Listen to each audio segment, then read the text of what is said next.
मामूली लड़की तो हो नहीं सकती। आपके दिल में जरूर उसके लिए कुछ सेंटिमेंट्स तो होंगे। तो शिकायत को शिकायत रहने दी, शिकायत को दुश्मनी बना दी ना तो बहुत खतरनाक हो जाएगी। बहुत बड़ा कर्ज है आपका मेरी जिंदगी पर। मौका दिया जिंदगी तो जरूर ये कर्ज उतार दूंगी। बेटा मेरा और तुम्हारा दुश्मन एक ही है। ड्रामा सीरियल शेर में शेर के बाबा सईद नईम शराजी को मना लेते हैं रिदा और शेर की शादी के लिए, और इस तरह शेर और रिदा की इंगेजमेंट हो जाती है और शेर बहुत ज़्यादा खुश होता है और दोनों फैमिलीज़ भी इस इंगेजमेंट से बहुत खुश होती हैं। दूसरी तरफ फजर को भी जॉब की इजाज़त मिल जाती है। नुमान और चंदा इसके घर वालों से रिक्वेस्ट करते हैं तो वो इनकी बात को टाल नहीं पाते, क्योंकि ये सारा के ससुराल वाले होते हैं और उनके सामने वो कुछ नहीं कह पाते। और फजर को एक हॉस्पिटल में जॉब मिलती है और उसके बॉस इसे बताते हैं कि एक मेंटल हेल्थ पर कॉन्फ्रेंस होने जा रही है, इसमें बड़े बड़े डॉक्टर शिरकत करेंगे और इस एजेलियम के ट्रस्टी भी इसमें शिरकत करेंगे।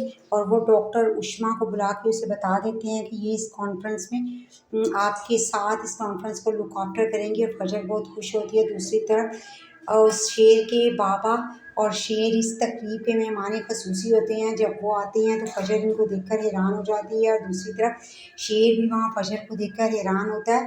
तो वो पूछता है फजर से, तो फजर बताती है कि मैं यहाँ जॉब करती हूँ एज अ डॉक्टर।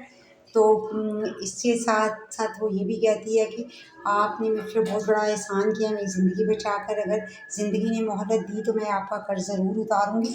इतने में फहद जो है वो फजर के साथ छेड़छाड़ करने लगता है और शेर तो इसकी पिटाई शुरू कर देता है और वो उसको लहूलुहान कर देता है। फजर रोकने की कोशिश करती है लेकिन शेर बहुत गुस्से में होता है, वो किसी की नहीं सुनता। और जब शेर की मंगेतर रिदा को इस सब के बारे में पता चलता है तो वो शेर को फ़ोन पे कहती है कि ज़रूर आपके दिल में उस लड़की के लिए कुछ सेंटिमेंट्स होंगे जिसके लिए आप खुद भी लहूलुहान हो गए और अपने कज़न को भी आपने लहूलुहान कर दिया। शेर इसकी गलतफहमी दूर करने के लिए जाता है लेकिन रिदा के दिल में तो शक आ जाता है। दूसरी तरफ फजर की दी हुई ज़िल्लत और रुसवाई को उसका वालिद अभी तक भूल नहीं पा रहा होता और वो उसकी माँ से कह रहा होता है कि फजर की वजह से अब जो कोई मुझे सलाम भी करता है तो मुझे लगता है कि मुझे गालियाँ दे रहा है। फजर को ये सब सुनकर बहुत बुरा महसूस हो रहा होता है। दूसरी तरफ शेर अपने चचा बदर ज़मान की जब पेमेंट रिलीज़ नहीं करते तो उनको गुस्सा आता है और वो आगे से बात करते हैं। तो शेर कहता है कि आपको क्या लगता है कि मुझे नहीं पता कि आप चीटिंग कर रहे हैं? अगर मैंने आपको ऑडिट की फाइल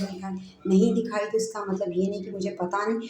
और इसके चचा बदर ज़मान जो है वो इसके वालिद से बात करते हैं और उसके वालिद शेर को समझाते हैं कि मैं रिश्तों को बिखरने नहीं देना चाहता, इसलिए शिकायत को शिकायत ही रहने दो, इसको दुश्मनी में ना डालो, मैं रिश्तों को जोड़ कर रखना चाहता हूँ। और जब शेर रात के वक्त घर आता है तो फहद को इसके ऊपर बहुत गुस्सा होता है, तो फहद चोरी छुपे इसके ऊपर गन तान लेता है और इसके वालिद बदर ज़मान इसको रोकते हैं और कहते हैं कि मेरा दुश्मन भी यही है जो तुम्हारा है, सही वक्त का इंतज़ार करो, मैं खुद इसे अपने हाथों से शूट करूँगा, अगर ऐसा किया तो सबका शक तुम पर जाएगा। इस वक्त वीडियो पसंद आई हो तो लाइक और सब्सक्राइब और शेयर ज़रूर करें।